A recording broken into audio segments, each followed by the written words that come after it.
I want to make the case for laughter, and how it might just end up saving us all. Laughter is the best form of copium. In fact, I would argue if there is an evolutionary explanation for why we evolved a sense of humor in the first place, it would probably have something to do with this timeless modern phrase: laughter is the best medicine. That and/or laughter is the best shit since bread.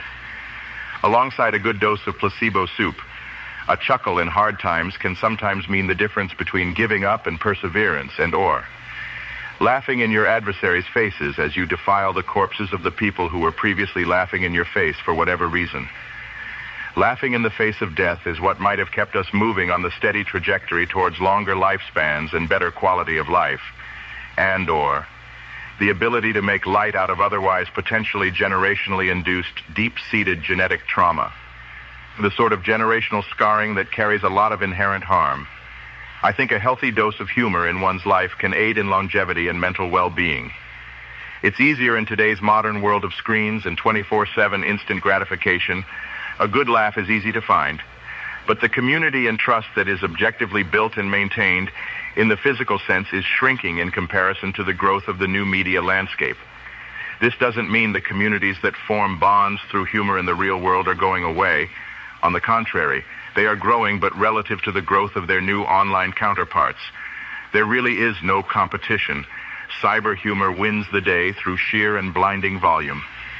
The ability to turn out new content online is unmatched by any competing creative communities who work through more traditional outlets. However, as the online world takes hold, the old tribal patterns begin to reaffirm themselves. The camps draw lines, and the previously wild frontier begins to get colonized by pre-existing influential ideas. Overall, the end effect is the echo chamber, where people are more isolated from each other than ever before, and yet they still feel like they belong to a group that reflects their values. The problem with the echo chamber effect is that it actively works against the intended purpose of the internet and the social media platforms it relies upon. Interconnectivity is a paradox that exacerbates the problems it seeks to solve. How does this have anything to do with humor or the price of bread?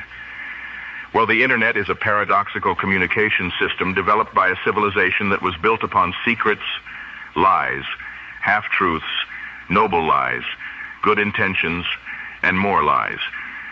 The system was intended to connect the world, and for the most part it worked. The world is connected and rather interdependent on each other now. The internet now generates a large amount of wealth and has become fundamental to the way the modern world operates. Even in the heights of war and pandemic, we still rely currently upon the internet to conduct a modern existence. The funny thing is, we live among people who remember a time when this wasn't always the case. We still live among people who remember the days before the internet. To be fair, it wasn't really that long ago.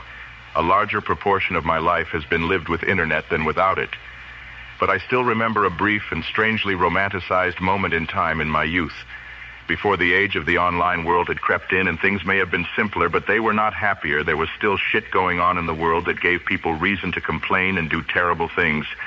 But the one thing that I always feel seems to stand out more back then, as compared with today, is that laughter was so much more integral to living, and laughter was intended to be a shared experience. It feels these days, with the rise and dominance of new media, with echo chambers and division along arbitrary lines. Common humor is harder to find these days, as people are always so quick to politicize every little thing to the point where we are arguing over nothing for the sake of winning an argument. I had intended to steer the course of this epically lengthy and boring rant in the direction of imagining a future where people are incentivized to broaden their scope and sense of humor, to use it as a method for bridging divides between opposing groups. The largest divide in the humor gap would probably have to be along age lines. In the future, the role of comedian, caregiver, nurse, angel of death could all be rolled into one. In a world where euthanasia is legal, you have only one final choice to make. Will you let them kill you with laughter or let them kill you with kindness?